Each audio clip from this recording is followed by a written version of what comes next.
Last year, with the Vivo X200 series, I had my first introduction to the base version of it, the X200. But naturally, there was also a very beloved Vivo X200 Pro Mini.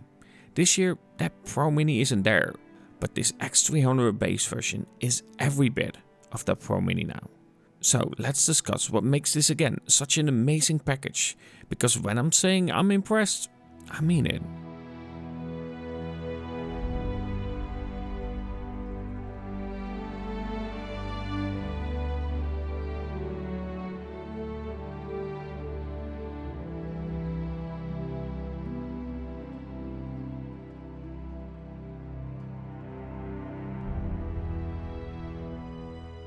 Naturally, before we begin with photography, let's have a quick look at the specifications. We have a compact 6.31-inch AMOLED display with a peak brightness of 4500 nits and all the way down to 1 nit. We have an IP68-69 rating, 256GB up to 1TB of UFS 4.1 memory and 12GB up to 16GB of RAM. It uses the MediaTek Dimensity 9500 just like the Pro model, and in terms of battery, it's actually larger with a 6040 mAh battery inside. Charging speeds go up to 90W wired and 40W wireless. It also has a USB 3.2 port and the fingerprint scanner is naturally ultrasonic as well. For the camera setup, the telephoto sensor that we have in the Pro is used as the main sensor, meaning it's the HPP sensor with a 1/1.4 inch sensor size, 23mm equivalent and a 200 megapixel resolution and an f-stop of 1.7. We then have of course that 50 megapixel periscope that is a 1/1.95 inch sensor size, 70mm equivalent and an f-stop of 2.6. For the ultra-wide, it is also a 50 megapixel resolution with a sensor size of 1/2.76 inches, 15mm equivalent and an f-stop of 2.0. Max video recording is at 4K and 120 frames per second.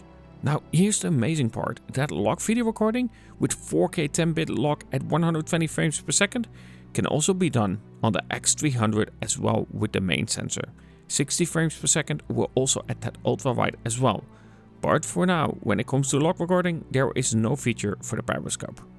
Naturally, this also runs on Origin OS 6 for the global and Chinese version of it. So on paper, this is already a really good compact phone for a lot of people. But what are the results like when it comes to the camera? Let's find out in Shanghai.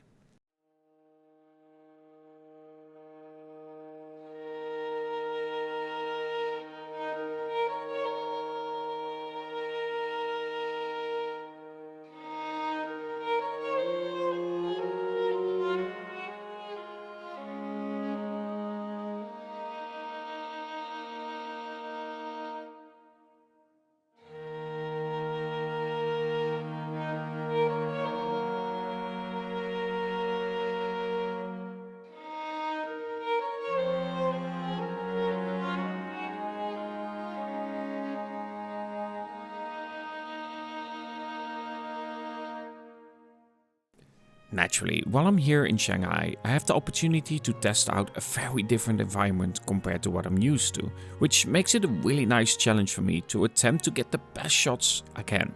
And the Vivo X300 does pack a good amount of camera hardware for its size. But also, when it comes to compact phones, sacrifices have to be made. You're simply dealing with space limitations. But that being said, for the size, you get amazing hardware that allows me to take some amazing shots here.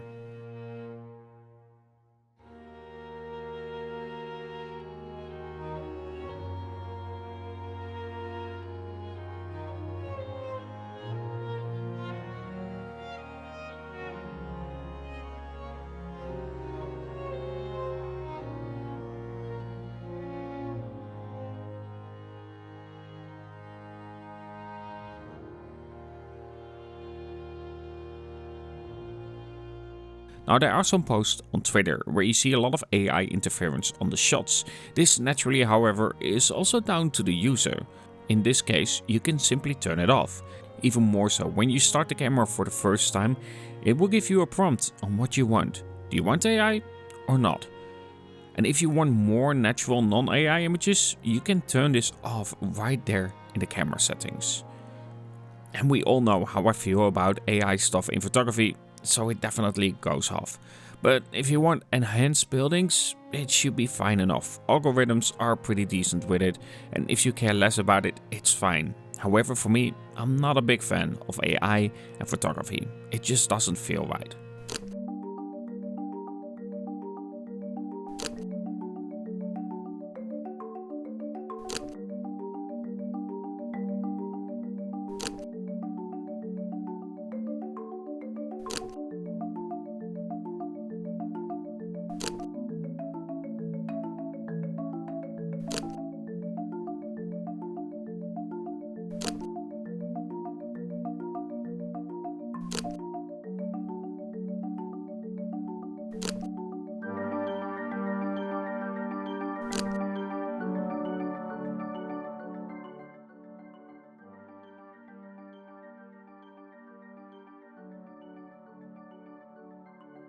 Now realistically, in Shanghai, as stated, I think the photography is more interesting in the night. The buildings with all the lights on, the fog that you can see on those really tall buildings, creating a unique opportunity to create shots like I cannot at my own city.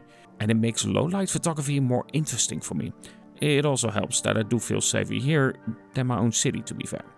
Now with the X300, yes, you have inferior hardware compared to the Pro, but by no means is it a slouch here.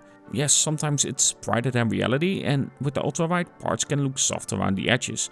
But when you think of the price to performance, I think it exceeds my expectations. Naturally, with RAW shots you will get more noise, but that is to be expected. And of course, channel members will get some RAW files taken on this Vivo X300. Now, with the Vivo X300 you do have a 3x periscope. This can be used for macro photography, but also portrait shots, which most of the time I would use 85 to 100mm equivalent. And during the Vivo event, which I was kindly invited to, we actually had the opportunity to test this out. Now of course, these are models and the man had a lot of makeup on that made him kinda look like a doll, so in the images it will reflect that. However, that does mean I will need to see more with testing how it performs with, for instance, older people, if I can see a lot of skin smoothing or not. So stay tuned for a proper full review, having it used for a longer amount of time and of course different situations. Because as always, I always try to make a longer term video to see how the performance is like when I'm using it for about a month or so. Stay tuned for that. Now, while the Vivo X300 and X300 Pro share a lot of similar things, there's one feature that is amiss on the X300 over the Pro version. While HDR is there, the native lighting isn't. While native lighting on the surface sounds like HDR on versus off, it's much more than that. Even more so when it comes down to its processing, and that makes it an appealing feature for me. That, however, is sadly lacking on the X300. But who knows, we might get that in the future. So at the end, this is the Vivo X300. When it comes to a more compact phone, there will be sacrifices when it comes to the camera hardware, but I think those sacrifices are made at the right spot to make this a really compelling package for people that want a more compact phone, but still not a hard sacrifice when it comes to the camera, because when it comes to the Vivo X300, this is still a very capable camera when it comes to a phone in a more compact body. And I also want to mention that I start using Humanistic mode more and more. I think it's really appealing because you can get those styles on there as well, but also the less processing that is going on in the background. And therefore I feel like those pictures look a lot more authentic compared to what you would get in auto. Sure, RAW still beats it and you will get the best results using RAW, especially after editing it and fitting it to your style. But when it comes to the overall shot, Humanistic modes gives a little bit more of that soul in the shot itself, especially with positive film and classic negative. Those are my favorite. I do however think that black and white still needs a little tweak here and there, be it the contrast or the way that the white is exposed as well. It just needs a little bit tweaking here and there. Either way, when it comes to the Vivo X300, the sacrifices that are made to get it in a more compact form are sacrifices that are worth it, especially with the versatility of it, having of course that 3x periscope, but also the possibility to have some solid macro shots as well, which is something that I often see lacking on other phones that are a more compact body.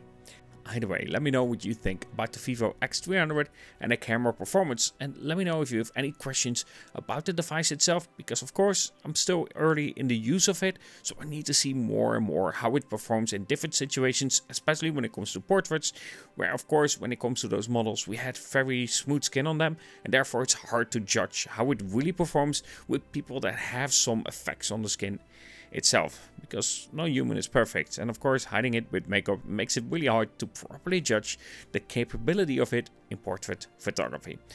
Either way, these were my initial impressions on the Vivo X300, and before we leave, I really want to thank my members.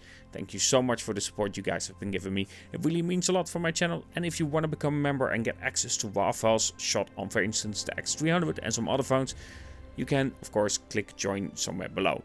Now, while you're down there, don't forget to like, subscribe and everything, because it really helps out a channel like mine to do so, and of course watching the video in full really helps out a video being pushed, as far as I know, because I don't know much about YouTube when it comes to how you need to play with the videos and whatnot. So either way, just a bit, it might help, who knows, maybe we reach 30k before the end of the year, so be sure to subscribe. Either way, I do hope that you enjoyed this video, and of course, talk to you guys in the next.